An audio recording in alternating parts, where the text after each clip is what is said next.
여러분 안녕하십니까? 다파뉴스입니다. 방위사업청 옴부즈만 제도가 해외에서도 명성이 자자합니다. 최근 태국 고위공직자들이 옴부즈만 제도를 벤치마킹하기 위해 청을 방문했는데요. 자세한 내용을 박지영 기자가 전합니다.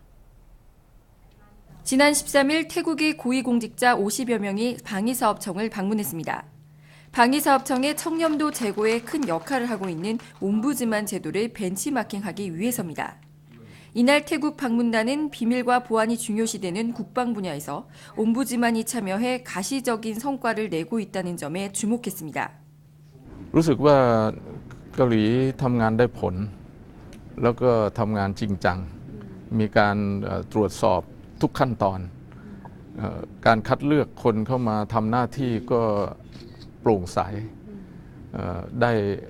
ได้รับความเชื่อถือจากประชาชนตรงนี้เป็นสิ่งที่เมืองไทยต้องเอาไปปฏิบัตินะ 실제 지난 4년 동안 옴부즈만은 모두 78건의 민원을 처리했습니다. 특히 이 중 14건은 방위사업청의 관련 규정이 개정되는 등 실질적인 성과를 도출한 바 있습니다.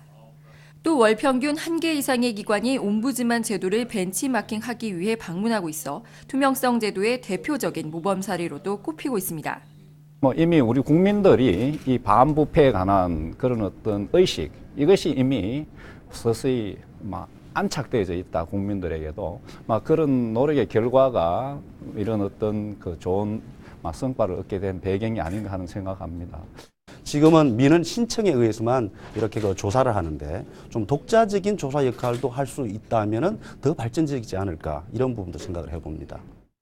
한편 방위사업청은 이번 방문을 계기로 앞으로 태국 정부가 국방 획득 분야의 투명성 제고와 부패 방지 제도를 성공적으로 벤치마킹할 수 있도록 적극 지원한다는 계획입니다.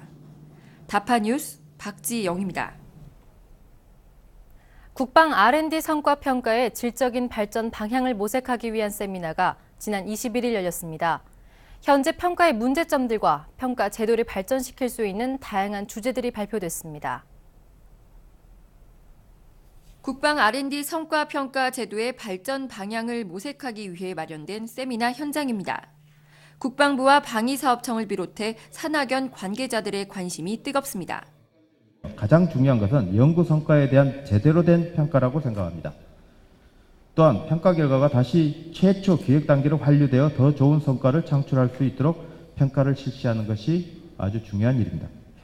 이날 세미나에선 현재 국방 R&D 평가의 문제점은 물론 평가 제도 발전을 위한 열띤 토론도 진행됐습니다. 또 민군 분야의 교류 활성화를 위해 기획재정부와 교육과학기술부 등 민간 분야의 R&D 정책과 사례들도 소개됐습니다. 점검을 위한 평가 이런 차원에서 했었는데 앞으로는 연구개발 정책, 그다음에 저희들이 기획, 계획 이런 부분에 피드백이 될 수 있는 그러한 결과들을 도출을 할 수 있는 분석 위주의 평가로 발전시켜보자라는 취지에서 오는 2020년까지 국방산업 수출과 국방기술을 세계 7대 국가 수준으로 달성하겠다고 밝힌 정부. 따라서 최근 국방기술 품질원이 국방 핵심 기술 평가 관리 분야에서 최초로 획득한 ISO 9001 인증을 통해 대내외적으로 신뢰성 확보에 주력해야 할 시점입니다. 다파뉴스 박지영입니다.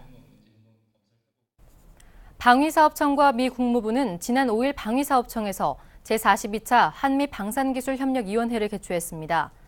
이번 회의에는 양국 정부와 민간 방산 관계자 40여 명이 참가했습니다.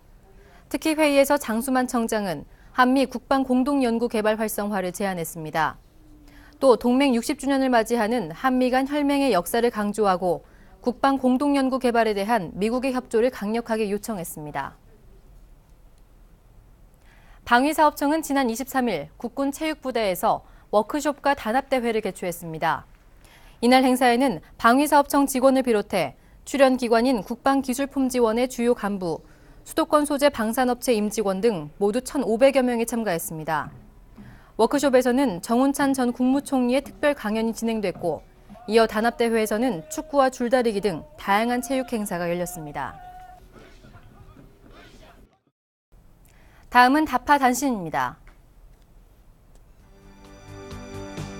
방위사업청은 농산물의 태풍 피해 등으로 지난 8월 이후 가격이 폭등함에 따라 군납 농산물에 대한 가격 조정에 나섰습니다. 배추 가격은 75.9%, 무 가격은 37.1% 상향 조정해 모두 79억 3천억 원을 증액해 수정 계약을 체결하기로 했습니다.